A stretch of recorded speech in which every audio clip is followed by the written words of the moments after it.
Here is how Japan plans on killing China's aircraft carriers. As we approach the day when China will have multiple aircraft carriers, Beijing's neighbors and the United States are likely beginning to prepare for this eventuality.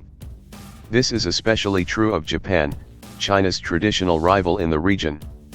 While it will be tempting to try to imitate China's strategy of holding U.S. aircraft carriers at risk, a more economical and effective approach would be to leverage a capability Japan already possesses: submarines. China, of course, inaugurated its first aircraft carrier, the Liaoning, a refurbished Ukrainian flattop, back in 2012. But this carrier has limited combat capabilities and is most likely being used to train personnel for the carriers Beijing is building domestically. The first of these indigenous aircraft carriers was launched this spring, and it is likely to enter into service with the People's Liberation Army Navy plan sometime in 2020. As defense editor extraordinaire, David Majumdar, noted, this second carrier only makes marginal improvements over the Liaoning. Notably, it still has a ski jump catapult.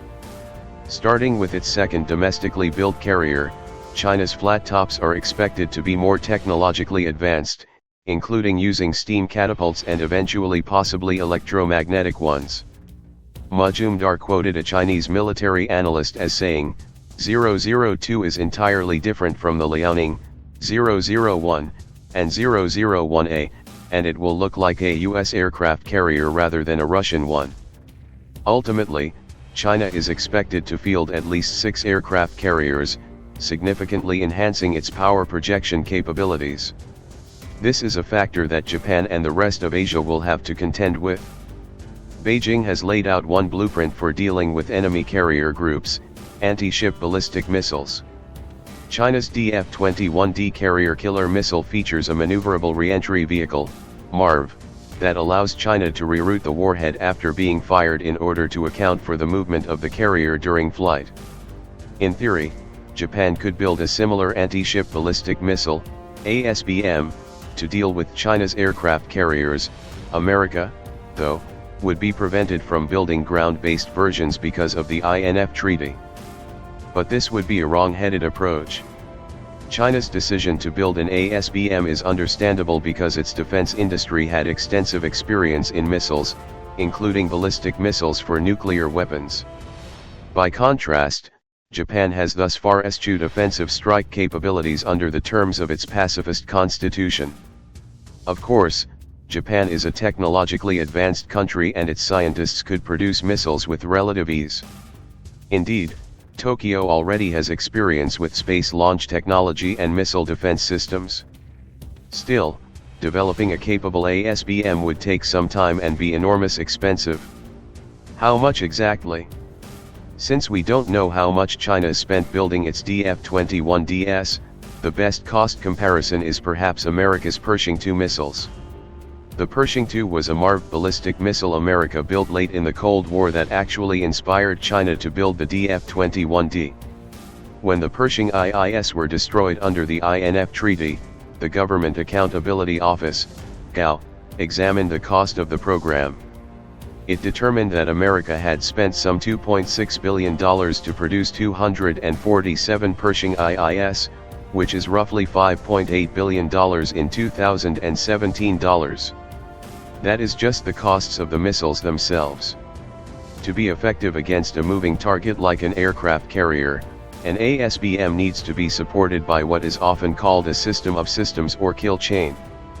As Robert Farley has explained, the DF-21DS depend on the operation of a sophisticated set of sensors, as well as a communication system capable of integrating these sensors and transmitting information to shooters.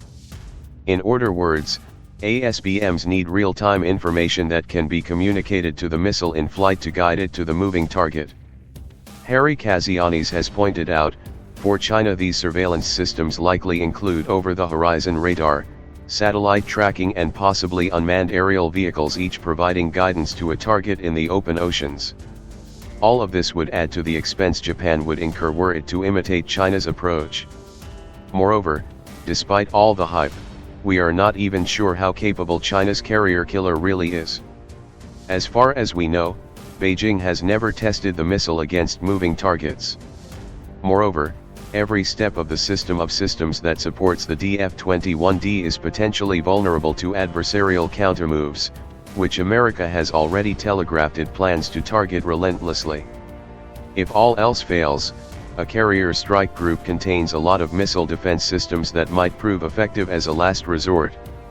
Instead of trying to imitate China, then, Japan would be best served by pursuing its own competitive strategy. Developed by the business world and adopted by the Pentagon near the end of the Cold War, competitive strategies seek to exploit one's comparative advantages and an adversary's comparative weaknesses. China's anti-access/area denial doctrine towards the United States is a case in point, since it harnesses Beijing's geography and Washington's need for access. As already noted, Japan does not have experience with missiles, but submarines are an area where it excels. Tokyo's Soryu-class submarines are arguably the most capable diesel-electric subs in the world.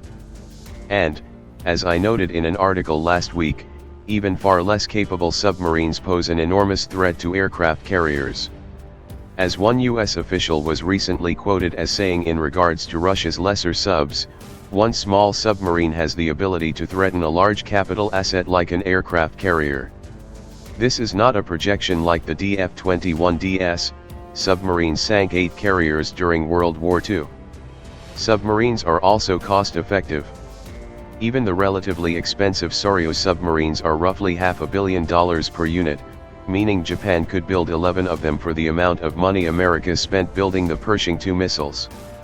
Best of all, anti-submarine warfare, ASW, is a noted weakness of China. Although Beijing has taken steps to bolster its ASW capabilities in recent years, many of its efforts are focused on detecting submarines near its coastal waters, not in the open seas. Thus, submarines offer the most economic and cost-effective way for Japan to deal with China's future carriers.